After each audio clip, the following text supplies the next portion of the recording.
The final question that I've got here that I need to answer is, would I have changed anything in the challenge? Would I have approached anything differently regarding preparation or the actual execution of the challenge?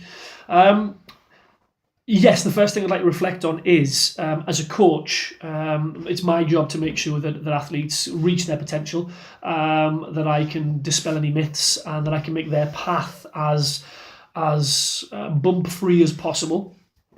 And sometimes it's really difficult for a coach to take their own advice. So very early on in this challenge, I sought out advice. I spoke to the right people. I read the right things. In a lot of respects, for me, it had to be designed. The training for this and the execution of this kind of had to be designed by me and people from single discipline endurance sports, because other than the Iron Cowboy in America, who's quite difficult to get in contact with, there wasn't a way of doing this that I knew of. So I think I would have been more vocal with my preparations and bounced them off more people. And I think I would have probably missed out on some of the issues that I had later on with the nutritional side of it. And reading emails, that's a good idea, because obviously by not reading email, that really affected me in the last day, because I had to change nutrition.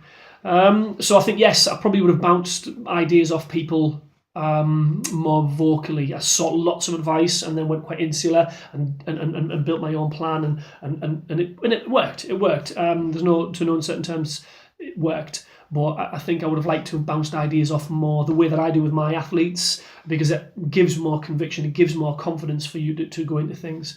Not least that I always say to my athletes that, that preparation is one thing, execution is another, but there's also a real importance to the recovery afterwards. So I paid a lot of heed to recovery during it, because that was the key principle of this. It wasn't about athleticism, it was about recovery. This was about how quick can you recover from any one discipline per day, and how quickly can you recover day by day to slow down the breakdown. And that worked.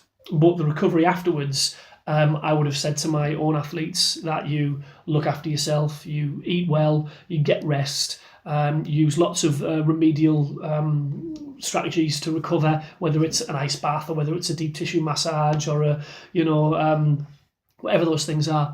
And I didn't.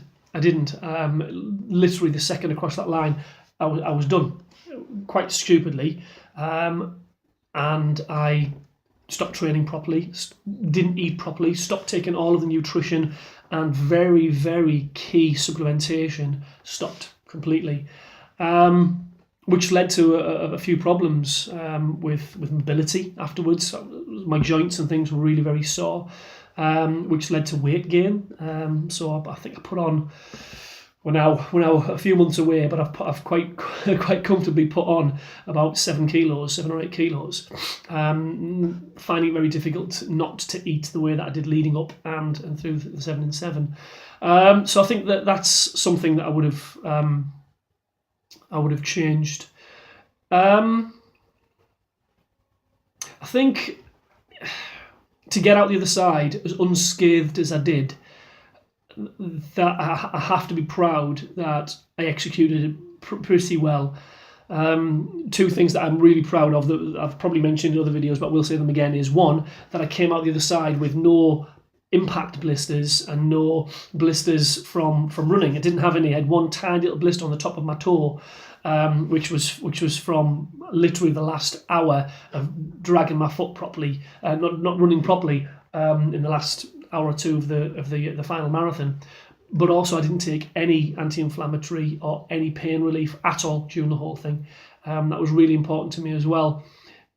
If you do that blindly and go, I'm just going to be tough and not take things and tell everyone that I'm tough and I didn't take painkillers, then I think that's foolhardy. I don't think that's a good approach. But what I wanted to prove, and I'd figured out early on, was that with the correct nutrition and natural supplementation that you can administer to any of those things, the swelling and the inflammation that can cause pain. And I didn't take any of those. And I did also, Carl, it's quite mental. I wanted to know what it felt like. I wanted to know what level of pain would be my limits. Pretty close to it on the last day. the last 2 or 3 hours, really. I've got to say, I got through the last day pretty well until that wall, and I fought through that, and that was where the real agony was. But the majority of Ironmen can testify to that anyway. A single Ironman, you swim, you're tired, you bike, it's hard, you run half a marathon, you're getting sore. It's the second half marathon where an Ironman is made, and most of them can testify to that's where you really know who you are. That's where you slay dragons. That's where you fight demons. So no different to any other Ironman in that respect. But yeah, that's something I'm really quite proud of, that I didn't take any painkillers or anti-inflammatories, because I wanted to be able to talk openly about the natural way of racing. A good friend of mine has worked on ketogenics and has raced solely on fat. And I find this absolutely fascinating and a great approach to your racing and nutrition, that if you can say that you've done this as natural as possible, supplementation that I used was proteins, natural soy proteins, some amino acids which are sourced from normal foods anyway, but not in quantities that would have any effect really on performance. And a couple of other very simple supplements. One was what's called eggshell membrane or curcumin, which can bring down inflammation in your joints and things. But again, it's a natural substance. It occurs in the thin white coating on the inside of an eggshell, which can be harvested and turned into a supplement. So yeah, I'm really quite proud of those things.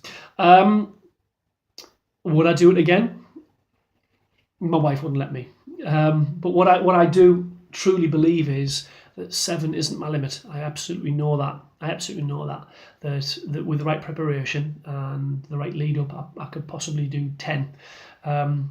When you get to that point, 7 is the same as 8, is the same as 9, is the same as 10. But no, I probably wouldn't do it again. I wouldn't do it again. I think the sacrifice that other people have had to make for me to do this, I could never ask them to do that again. Fun for me in a lot of ways, the freedom to train, the freedom to believe and dream.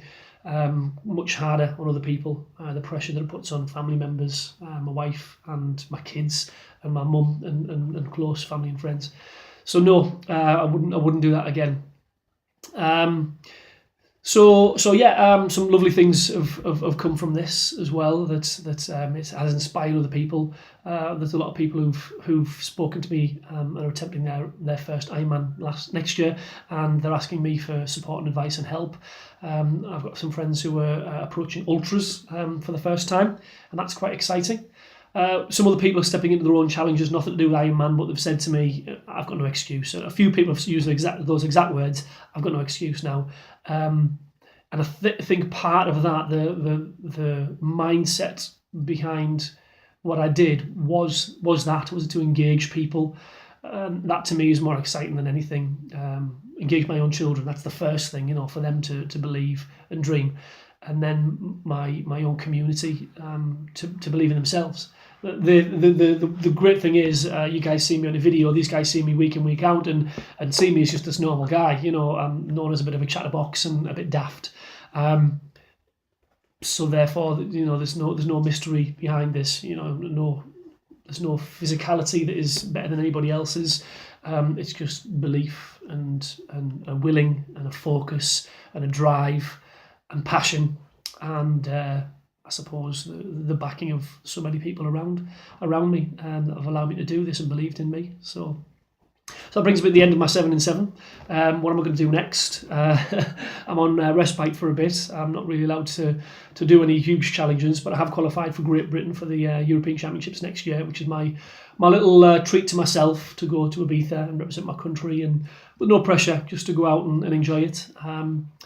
I have had a few emails from some mad people saying to me, do you fancy this, do you fancy that? And there are a couple of bigger challenges than 7 Ironmans out there that have started to sort of interest me and keep me awake at night, but I'm going to keep a lid on those for a while. But you guys will be the first to know what it is and when it is. So good luck, you guys, with all your studies. And again, if you need to get in touch with me, just ask your tutor any questions, and I'll be more than happy to answer them anytime. Thank you.